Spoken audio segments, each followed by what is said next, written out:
not just for him, but I mean Andrew and Erica. A huge amount of effort going in there. So I think I really want to take my hat off to those guys and for their incredible work over the last 8 months and 9 months. That's right. So, doesn't quite fit. Looks like I used the wrong slide format. That's our team. Thank you, everyone, for contributing. And I can control this, that's right. So, I'd also like to acknowledge the traditional custodians of the land in which we work, and also acknowledge elders past, present, and emerging. And thanks to Sotiris for that great photo, south coast of Australia. Just a bit of an overview of today's talk. I want to talk more about some of the resources. So Peter mentioned the resources that we were charged with developing, and I think that's really to get the word out there that they're there. They're almost, they're not, most of them are online, I think, but they're hopefully going to be useful for people to pick up and potentially, take and then start their own studies with, their own low-cost sensor studies. So the work that Sotiris and I were responsible for was really around the three core aspects of air quality science in general, and the fact sheets, best practice guides, and supplementary resources that all different types of materials that have been produced. There's a beautiful fact sheet on air quality and the importance of air quality. Every year, 3,000 people in Australia die because of poor air quality. So that's the motivation for a lot of the work that we do. Moving on to the actual presentation. So local government is at the forefront of complaints. I've complained to my council. I'm sure many other people do. Wood heating season or wood heater smoke during winter. I think EPA and local government get heaps of complaints. So there's things that they kind of know about, and it's really hard sometimes to do anything impactful with the disparity of the network that we have at the moment. So low-cost sensors really could or can help tell a different story or add to the picture. So just briefly on the resources. So the fact sheets or the best practice guides look like that when you download it. It's a Word document or PDF, and it's many pages long. They're quite extensive, and they've taken quite a lot of resources and time and effort to develop. And I think we started out on this journey of developing one resource, and then one became two, become three. So for air quality science, it's quite diverse and quite complex. Even to try to distill that into a story that you can, tell people and say, okay, this is how you could start. This is what you could do. Now, Peter mentioned the tiered network. I think that the tiered network is runs right through OPENAIR. It's not just through the choice of sensors, but it applies to the data analysis. So tier one might be like you build a sensor in your backyard, and you have a few friends over, and it becomes a little community project. And what do you need to do for data analysis? Probably not too much. It can probably just indicate that levels are high or low. So that might be a tier one. Tier two, you might be starting to looking at hotspots, as Peter mentioned. So what do you need in terms of data analysis for hotspot identification? You might have to start looking at peaks, maybe some averaging. Tier three will try and supplement the network in terms of adding more detail and diversity to the reference air quality monitoring network. So you're going to have to look at more detailed data analysis and averaging periods, calibration, co-location. There's a whole range of different things will come in at different levels. So I guess we try to capture that in these resources and the need for different types of approaches depending on the tier of the network that you're actually fitting a project within. So we're really trying to build confidence in our data, look at the ability to share the data, what future uses it can have, and some of the resources we've these are the resources. Like key messages from the chapter I just mentioned. Make sure you have a really good understanding of your project, of your problem, what you're trying to address.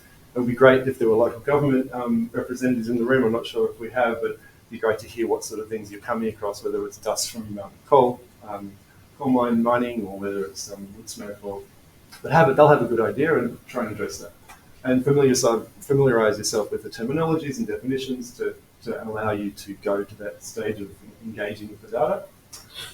Consider how your project relates to the tiered framework that we mentioned, and regarding the type of data collection process and analysis, and allocate sufficient resources. This is something I think that we we noticed, or Peter mentioned earlier with the project, people change positions. There's not always a data champion. The example, a case study later in this project, we'll talk about a data champion and her excellent work. And so I think you need someone who's going to take that role of being responsible for the data management and interpretation. We'll find a partner, like a university partner, who's prepared to give you that support. So again, we're cut off at the top. So one of the other resources is really about trying to categorize and collate the information you're collecting. So Peter mentioned a data schema. It was a new term to me. I hadn't heard of a data schema before OpenAIR. So I'll read out a definition. A data schema defines and characterizes all of the data used in the project. Each project should have its own. All right, this is really important because it means you've got a valid, like a comprehensive suite of information about your project. So we call this development of a data schema data labeling, and that'll include the metadata, the information about the information you're collecting, as well as the telemetry, which is things like the sensor data, the PM2.5, the temperature, the battery status of your sensor, whatever it may be. So all that information needs to be captured. And it's not immediately obvious when you start a new project. Some people just go, I want a low-cost sensor, I've got a website, I can access the data through the API. They don't think about, okay, what height is the sensor going to be located? Is there anything around that sensor? How far from the street is it? All this information needs to be captured. So the idea of this resource is to make sure that people are aware of those the benefits of doing that. And it's probably a little bit painful to do because there's a lot of detail, and I think there's a lot of, there's a bit of hand-holding needed. And I think the resource, as a best practice guide, probably could come back a layer and have a fact sheet, and I think there is probably a fact sheet for this to sort of as a high-level resource to make sure people just engage with that and get an idea of what's required. So, going on back, sorry. This might be a typical schema looking at, so sensor metadata could be the type of sensor that you've got. Thank you. What it's outputting, PM, temperature, whatever. For instance, data sharing at the bottom will be about IP, any ethical issues. User metadata will be login information. The data harmonization and management of the data is really about what you've done to co-location, calibration, whether you've run the sensors beside each other to look at any kind of bias. So the telemetry on the other side of it could be, in this example here, we've got three sources. We've got reference information coming in from a regulatory station, we've got a particle sensor, and we have a temperature humidity device, and all this information, again, needs to be captured in your data schema so that you can then refer to it, and then when anyone needs to know what the averaging period is, it's there. The other resource that we've developed, and I think is another incredibly important thing for the future of these projects, is this. It's like a health check, or it's a resource that allows you to say, well, this is the project, this is what it does, this is why it's important, this is who's involved, these are some of the limitations of the data, but we think it can be used for this purpose. So it's a scorecard, and it goes through a series of questions to evaluate a project. And this is another document that's available now. Data sharing and security is a whole area that Jeff Hayden has led. It's an incredibly important area because ultimately we want to share the data, as Peter mentioned, on the C platform. What do you need to do to make sure that you're not compromising people's privacy or other personal information? So this resource is, this is the sort of information you'll need to potentially consider. So it's very basic, but it's also quite detailed and also really important to the type of communications. So not everywhere has Wi-Fi. You might have to do just specify and keep as much detail as possible. Now I want to move on to a case study. I mentioned a project champion. I want to thank Dr. Dorothy Robinson for her contribution to this work. So we have an area up in Armidale. I think most of us will know what the air quality problem is. Anyone want to hazard a guess? All right. So we have a wood heater, wood heaters, many. Armidale is in the valley, and it's very much characterised by, temperature inversions and maybe very sort of days and days of wood smoke that's trapped in the valley, and people, yeah, it's a significant issue up there. Wood heaters are a problem, and as much as I love sitting in front of a wood fire, I recognise that there is a problem we need to address. 10% of people have households, but it's one of the largest contributors to air pollution in our urban cities, urban areas and cities. And the motivation for this work is clear. We had a very clear purpose for wanting, or Dorothy had a very clear purpose for wanting to do it. People were getting sick. They were noticeably getting ill during wood heater season. And thanks Christine Kelly for her help with the slide. So in this picture here, in this Google Earth map, we can see the New South Wales government monitoring site in the middle. So that would be typically all you would have for the entire area.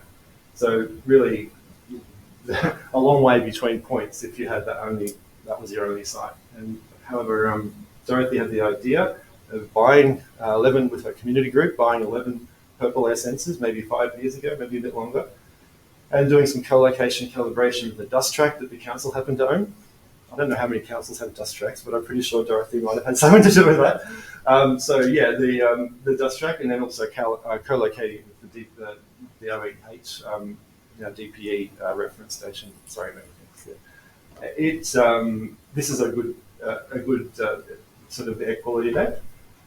She also just showing some of this is from her paper, and just the very, very good correlation between the reference station and the purple air sensors. And she's incidentally about to publish a paper showing long-term stability of the sensors, which I'm looking forward to sharing with you. Now, this is on a not so good air quality day, and you can see the variation looking at the, looking at the reference monitoring station, the 44 in the middle, just near the river there, or the creek. You might think air quality isn't too bad, but if you look around the purple air sensor network, we have values 3 to 4 times that. And so it's really painting a picture of the importance of these local sensors, what they can do, and having the quality or having the calibration and the co-location tests gives us confidence in the data. So I think it's a really good example of what council, championing council can do. Dorothy is a councillor. She's also very active in this space, and quite a very competent mathematician. So I'd like to thank, from the bottom up, Chris, Amanda, Dorothy, DPE, and the Hill Network. And Sotiris, thank you.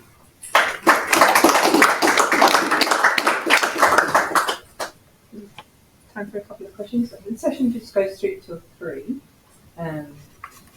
So just thought we could maybe take the opportunity to have a few questions for Nigel, but maybe have a broader discussion as well.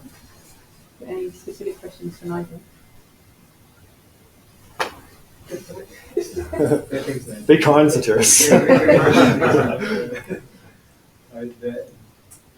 The broader question about the uptake of the resources developed in OPENAIR. I don't know if either has a insight. What is the uptake so far? Maybe it's early days. I've seen that you have some good feedback from local authorities. With the resources that we've published, yeah. So there's, in total, there'll be well over 100 resources, various chapters and the supplemental resources and the fact sheets that you mentioned. Not all of them are on the website right now. We haven't actually publicised it, so we are tracking usage and access to that website, and we're getting interest. But we haven't really promoted it yet. So the next stage, is to finalise the documents which need finalising and get them posted on the website, and then we'll start promoting it. We do have an advisory committee, which includes a local government association and EPA and New South Wales Health, and they're all keen to try and promote, raise awareness about the documents that we've done. By the way, this is something we can also do through the Hill Network and the Hill Observatory. Certainly, have a case study or signpost. Right, that's great. Tim, sorry. Yeah, not sure if this is a Peter or Nigel question, but the API that you have, presumably that goes to New South Wales DPE because they're sucking in all that data. So I just had a quick look on your website. I couldn't see like air quality displayed per se, but presumably each council will decide whether or not to disclose, the data they're collecting, and then DPE has access to the data presumably. But does it go broader than that, like in terms of sharing and disclosure between councils and how's that kind of structured? Well, firstly, it's a prototype. So although it's live and working, it's not a publicly available website yet or API at the moment. It is being operated by the New South Wales government. The councils involved were all asked at the beginning, will you be willing to share your data? And they said, of course. If we can share our air quality data and we can have researchers and government looking at that, that's great. That only helps our cause. So the local government's all very supportive. They do actually have a choice, though, about if they're buying one of these sensors or citizens are buying these sensors too, they can choose to make that data publicly available through the manufacturer's web portal or make it private. So one of the documents we're preparing is a guide, mainly for local government, from the state government, to say if you want to share your data, this is how you do it. The intent is to make it a generally available, free resource for everybody. What we'd expect to see is that the local governments would buy the sensors and install them for their own purposes. So they'll find locations that are relevant to them. Researchers and policymakers who want to access that data will have access to it, but the locations of the sensors may or may not suit their purposes. So, if it's purple airs in Armadale for wood smoke, and someone else wants to look at urban heat in that area, the location of the sensors may or may not be the right locations. Fortunately, they're low cost, so more sensors can be added. Does that answer your question? Yeah, that's good. Well, there is another aspect of that one. Definitely, DPE will not allow too many players in the market to say, that's our air quality here and here and here. So one uniform under the government, New South Wales government side will publish all that. But having said that, people, they can go into Purple Air, click and see whatever they have. They can go to Google and do that, but because of things, there are the official numbers that the government recognizes. In the recommendations, I had the stop now sign. But in the recommendations, part of that is to, in that diagram I showed about the API and the data going from all these different makes and models to a harmonized format. The architecture of that allows for automated QA analysis and fixing data where we can, as basically a service to the local governments to say, we'll try and help you offer good quality data.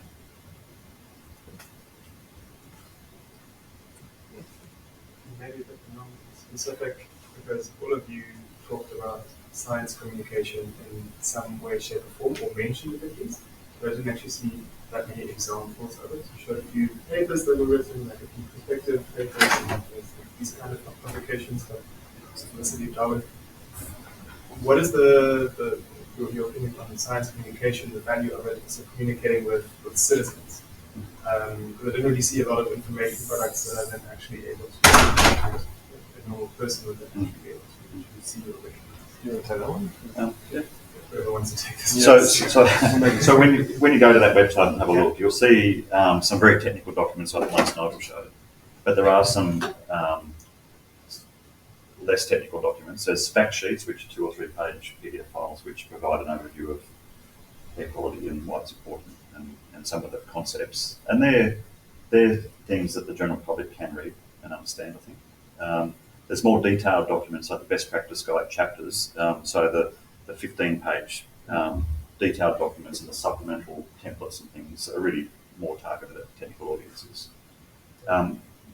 UTS, University of Technology Sydney, was one of the universities here, and their role in this was to take the content provided by the experts and then make that available in a common style and approach that from a science communication perspective sort of makes sense. So I think when you look at the documents, you'll get an understanding of, you'll know whether or not we've achieved the objective there. The general question for everyone, because this is a local government. That's the one. Sorry, Ah, maybe sorry. you said, If you don't mind, just It was also more like general to everyone. So. to what Peter was saying, that as part of the human program, the projects that presented, we have developed a number of fact sheets which are translated in multiple languages as well. And we reach out not just to the general public, but also to minority groups, culturally, linguistically diverse groups, and regional communities. There are some podcasts and videos. Obviously, not everything was on the presentation, but there's a lot of content which is not, which was not on the slides, which is for the general public.